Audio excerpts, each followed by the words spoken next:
Olá, tudo bem? É um prazer estar novamente com vocês e hoje com um tema que é bastante comum, bastante interessante, bastante discutido pelas pessoas, né? Cada vez ganhando mais espaço na nossa cultura, que é justamente os orixás e a astrologia. O que tem a ver, né? Qual que é a conexão que existe entre os orixás do candomblé e os astros da astrologia? Qual a conexão? Eu sou o professor Wagner Klein e você está no canal Sob Nova Visão.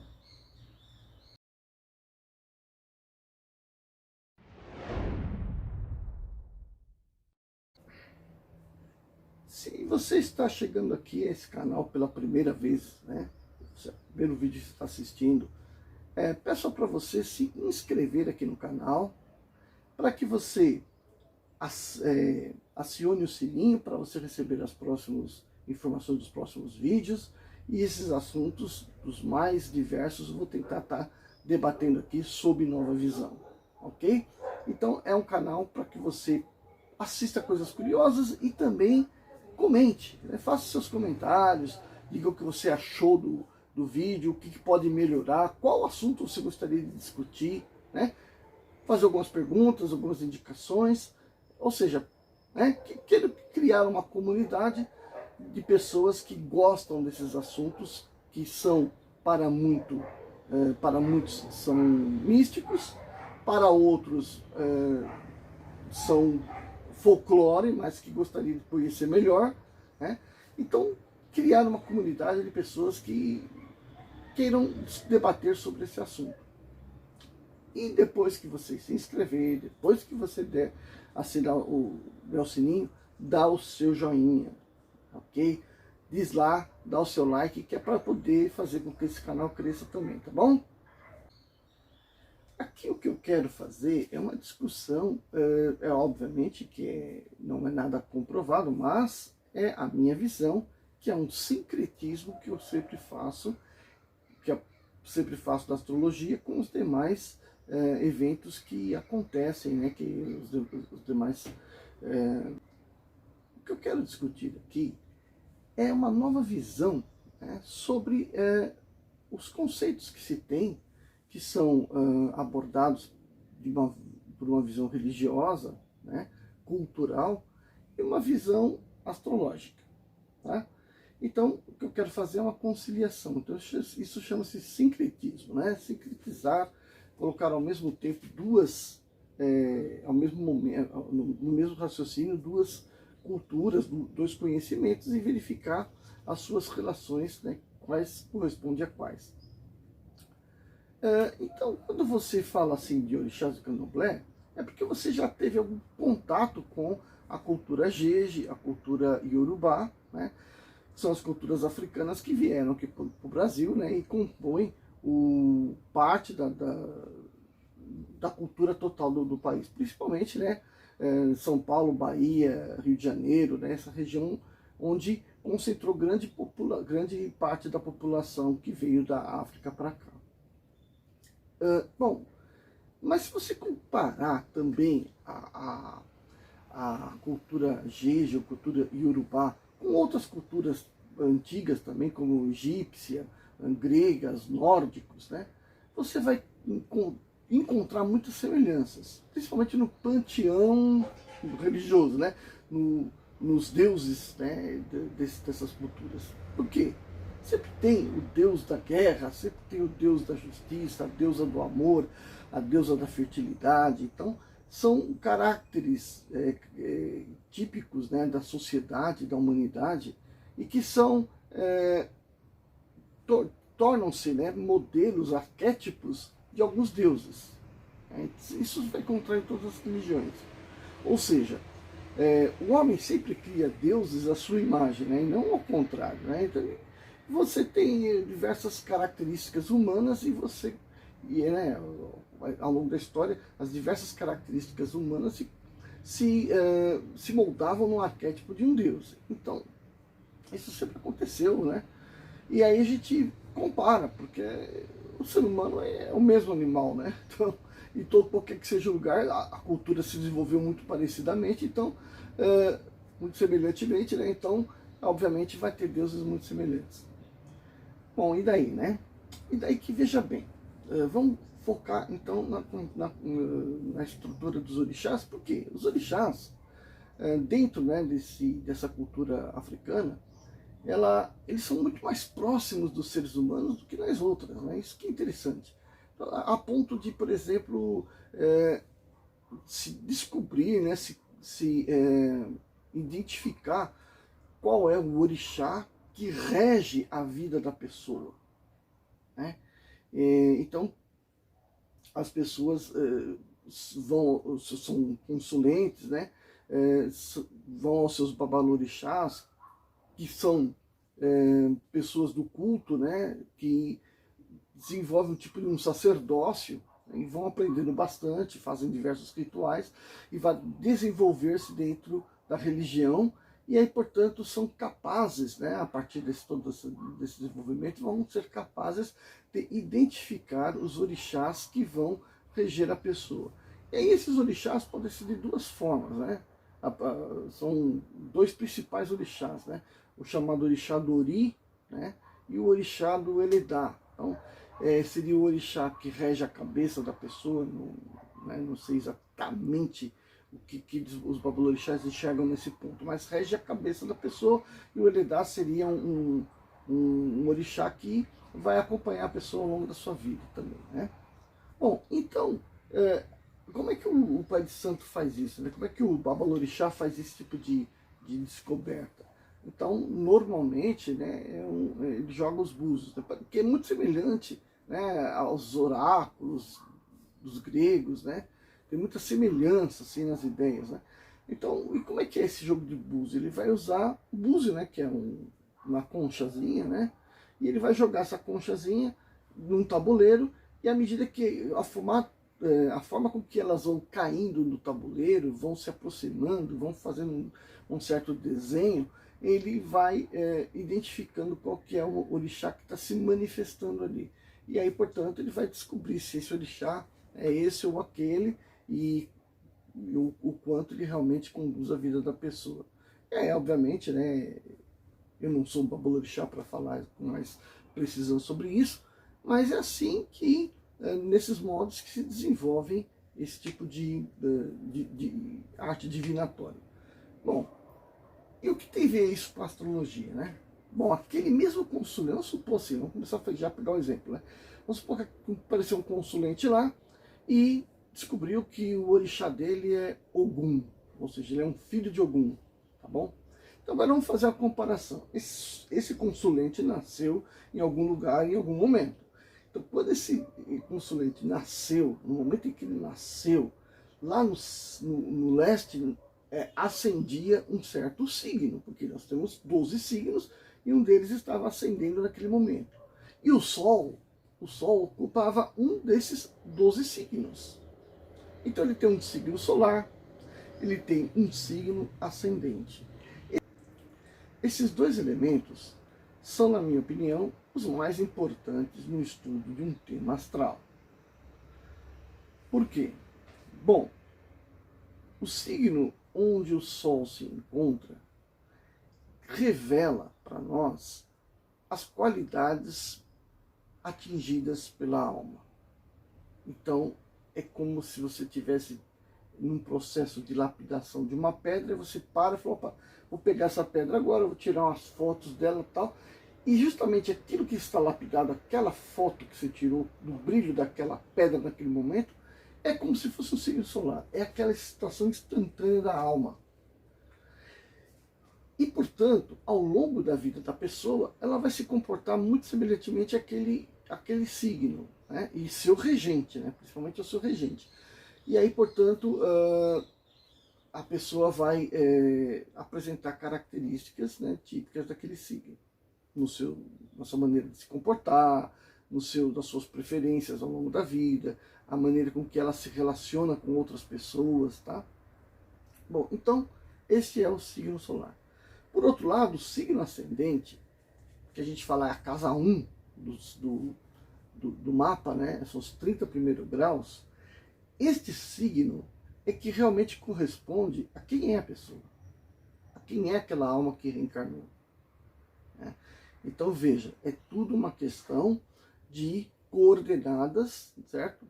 Tempo e espaço. Né? Então, essas coordenadas vão dizer exatamente sobre a encarnação dessa alma, okay? Desde o seu início até seu desencarne. Então veja, vamos voltar então aqui nesse exemplo. Além desses dois signos, que são os mais importantes, também tem a situação de que pode ser que o signo solar, vamos supor um lugar, seja um signo no qual o Sol não esteja exaltado, não seja Leão nem Áries, né? São as exaltações do Sol.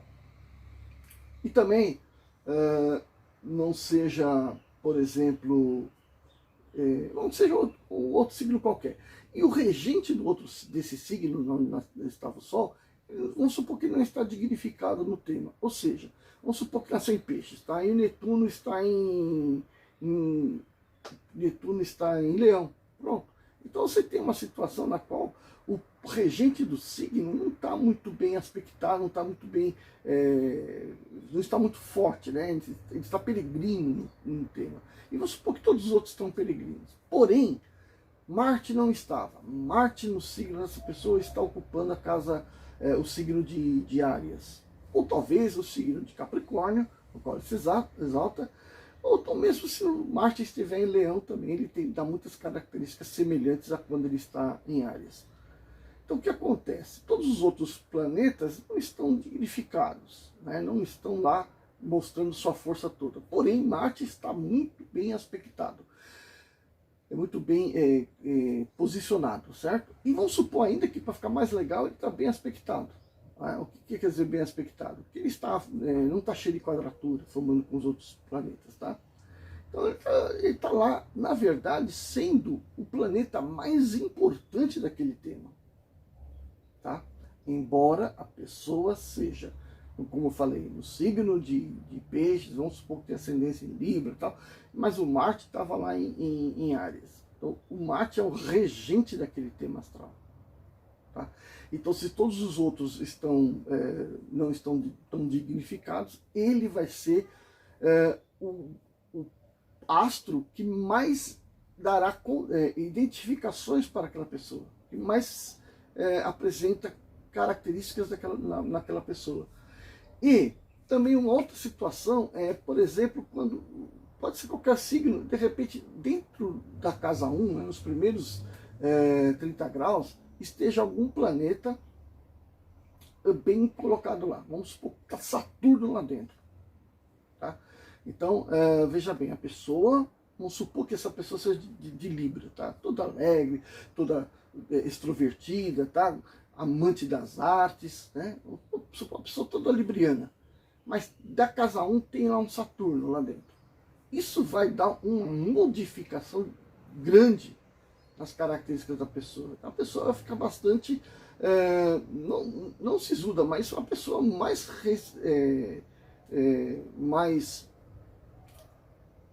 como eu posso falar?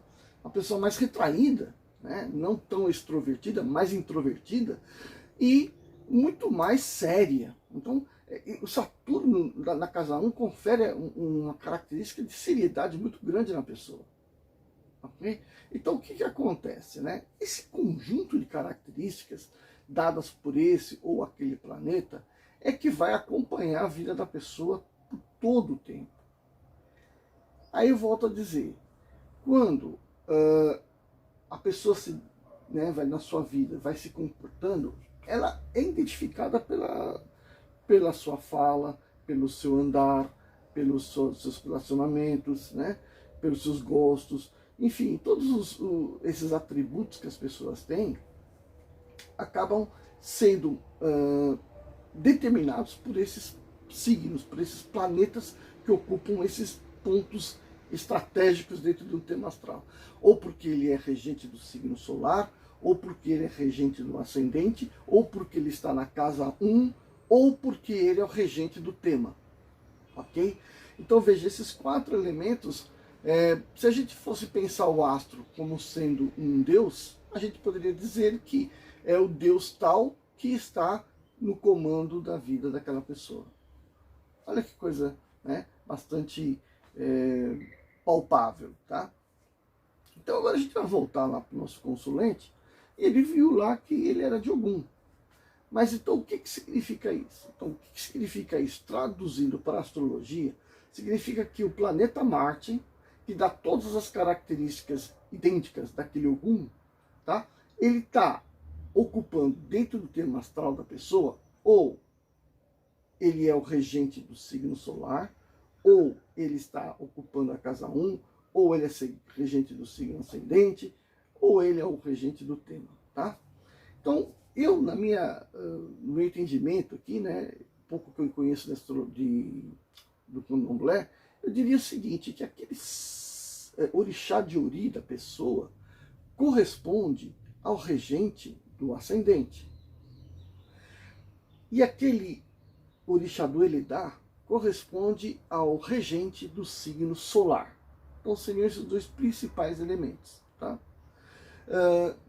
Os outros, né, a pessoa fala, mas fulano tem um orixá de frente, tem os outros, né, as definições, a juntó, tem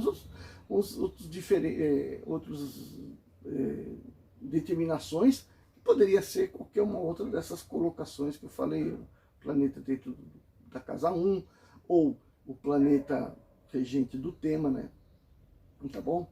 Então, essa seria provavelmente a melhor das correspondências. Agora vamos aprofundar mais um pouco nessa conversa. Aquele Babalorixá, será que, se ele for uma pessoa bastante sensível, bastante desenvolvida dentro do candomblé e conhecedor de outras culturas também, né, que isso também ajuda bastante, às vezes ele não precisa de jogar os búzios. Ao ver, né, ao olhar o consulente, ao perceber o andar, a maneira com que ele cumprimenta, o olhar, a fala, o sorriso, né, todos esses comportamentos já podem indicar qual que é o orixá da pessoa. Por quê? Porque já vai carregar essas características que eu estou falando o tempo todo. Né? Então, esse comportamental já pode manifestar no Babalorixá a interpretação de qual é o orixá que rege a vida da pessoa. E aí, portanto, jogar os búzios lá vai ser indiferente, né? Porque ele já teve a sensibilidade natural para perceber isso. Então, assim, eu falo assim, esse desenvolvimento todo que eles tiveram através de alguns rituais, eu até proponho um outro tipo de ritual para quem queira se desenvolver. E esse ritual que eu proponho é bem assim, conheça a cultura, né? Conheça os segredos da cultura, estude a cultura, né, por diversos autores. Né? Eu, por exemplo, li bastante sobre o candomblé a partir do Pierre Verger, né, o Nick Ogres, que foram dois personagens aí que fizeram bastante, me deram bastante informações sobre o candomblé.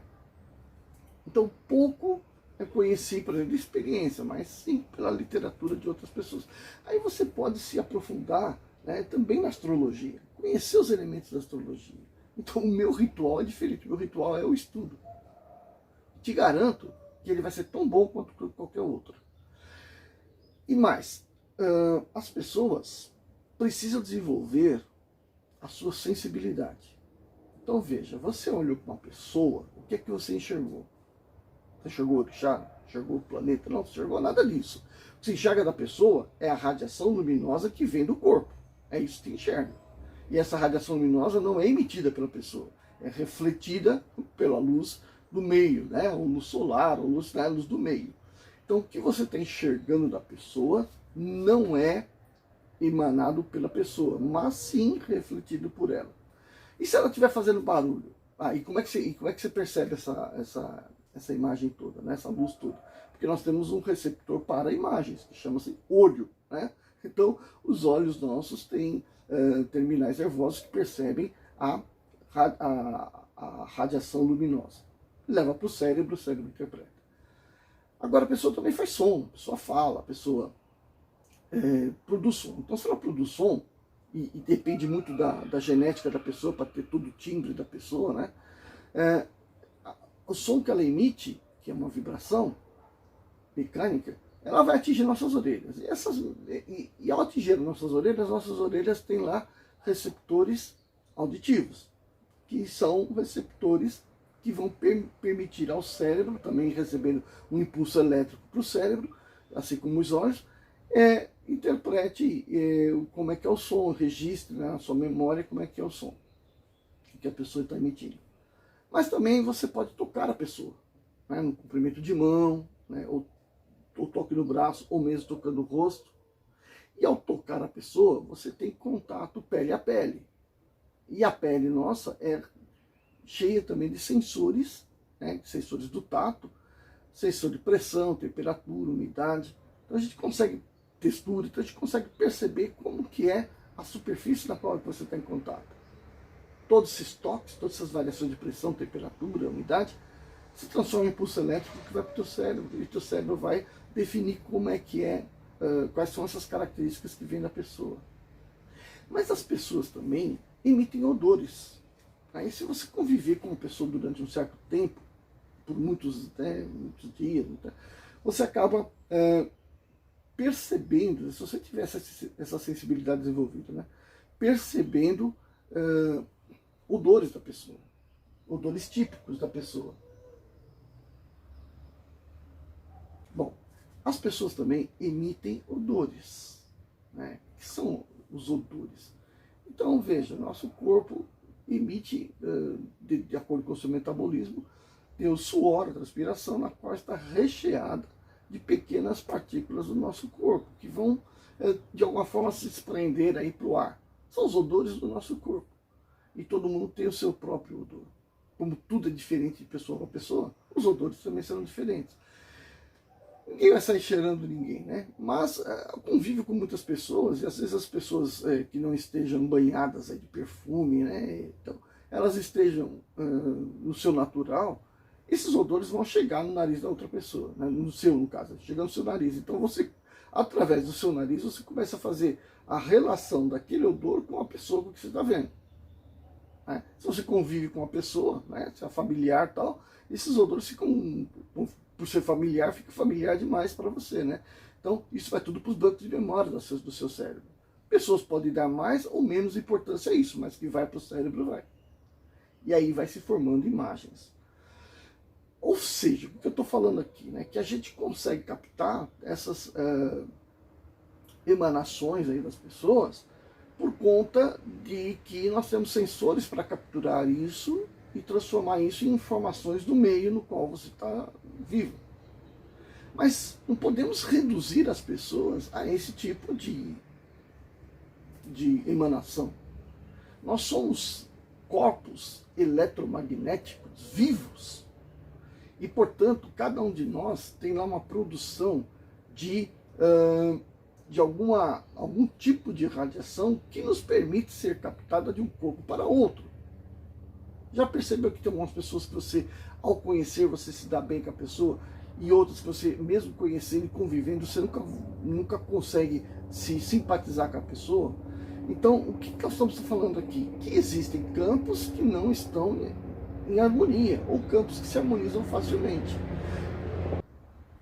Então, o que eu estou falando aqui? Estou falando que as pessoas têm seus campos, e esses campos podem ou não se harmonizar, né? E de onde veio essa formação desse campo? Por que as pessoas são tão diferentes? Bom, você pode atribuir isso sempre às questões biológicas da pessoa, pensar no DNA e tal, etc. Mas aqui eu quero fazer uma outra colocação. Eu digo que não é só isso. No momento que a pessoa nasceu, o mapa astrológico dela estava sob uma influência de todos os astros, de todo o cosmos, ok?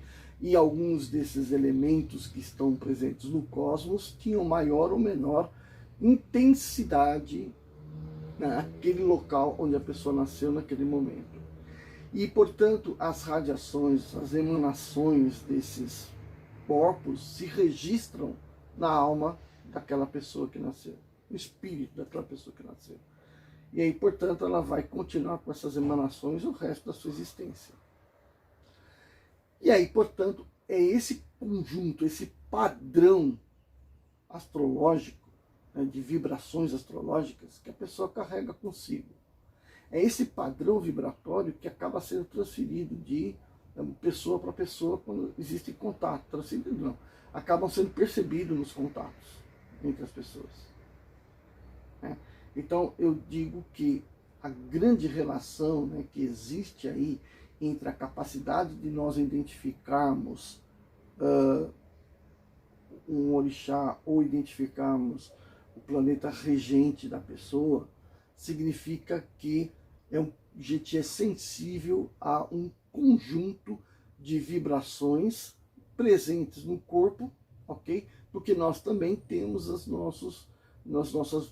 nosso padrão de vibratório. E através do conhecimento dos vários modelos de padrão vibratório, nós podemos identificar isso nas pessoas.